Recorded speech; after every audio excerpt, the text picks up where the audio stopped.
Hi, this is Scott, and I'm here to talk to you today about the subject of baseball card collecting and specifically how to start a baseball card collection.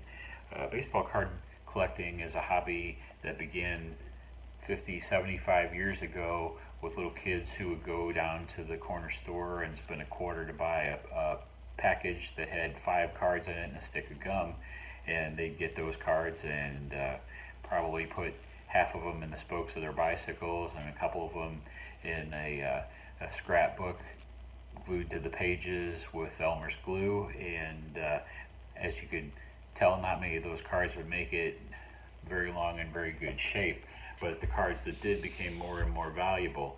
Um, People got excited in the 1970s when the market for the cards exploded because there were so few cards left. And the problem is that because of that, people were savvy about baseball card collecting. Companies put out collector's edition cards and all sorts of different editions in order to attract collectors and get people to buy them. And these days, for the last 30 years, in fact, people will buy baseball card sets complete from the factory in sealed boxes and store them in their homes and never open them up. There's literally thousands of entire baseball card sets out there to be had. So the hobby's really not much fun in that way anymore. What is fun, especially for me, is to find old-fashioned baseball cards from the golden era of the game in the 30s, 40s, and 50s. Those cards that survived the bicycle spokes and the thumbtacks in order to make it to the modern day. And frankly, it can be a really expensive hobby, but it doesn't have to be. And that's what I'm here to talk to you about. My advice for people who are interested in starting a baseball card collection, which is a great way to bond with your kid or with your parents for that matter, if you have older parents who you remember watching baseball games with when you were a kid, and you're looking for a way to spend time with them. What a great way to bring back the memories is collect some old cards of their favorite players when they were younger. But if you take a quick look through the pages of eBay or some of the other auction sites, you can find cards go for $500, $700, sometimes even $1,000 or more, and it's just not realistic for most people to start a collection of a couple hundred baseball cards that cost several $100s a piece.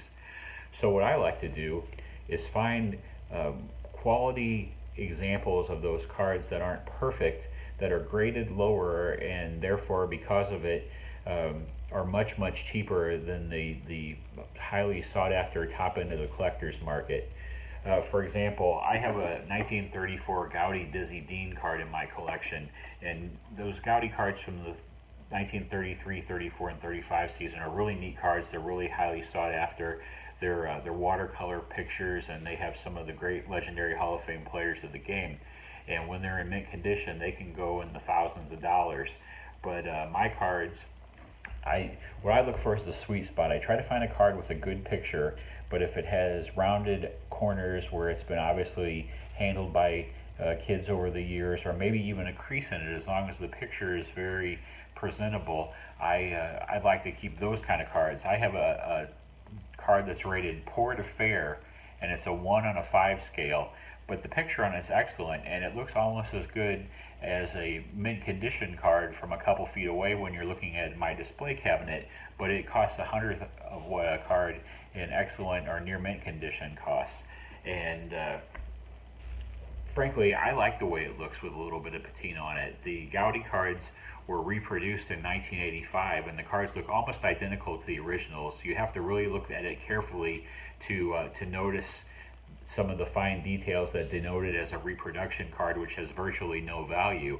So if it's sitting in your display cabinet and somebody looks at it and they know much about baseball cards, if it's in perfect condition and it's not graded, they're probably going to assume that it's not the real card. I think when you have a baseball card from 1934, it ought to look like it has a few miles on it, so it doesn't bother me at all. I have a similar card from the same collection, also ranked or graded poor to fair, which is the Frank Frisch card. Frank Frisch was the player manager of the Gashouse Gang Cardinals in the 1930s, and it has rounded corners, it has a crease in it, and it's a little bit dirty, but besides that, it's a really nice looking card. I looked it up today on eBay, and a perfect near mint condition card goes for almost $3,000. The card I had cost me less than 50. So it's really a great way to get in at a bargain level to collect these cards. Remember, if you buy cards for an investment, you're going to lose because they've gone up a tremendous amount from the time that they were new. They're not going up that quickly now because people know to collect them, and they don't have the impact that cards had when you'd find them 20 years ago and suddenly stumble across them. Um, but but what you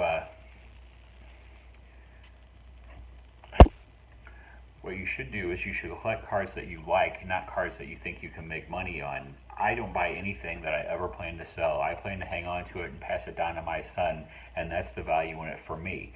If you buy a card and you think it's going to be worth money down the line, you have to remember that you're paying usually a retail price for it, and if you try to sell it to a dealer, they're going to want to pay you a wholesale cost for it. So it would really tremendously have to improve in value to ever make any money on it.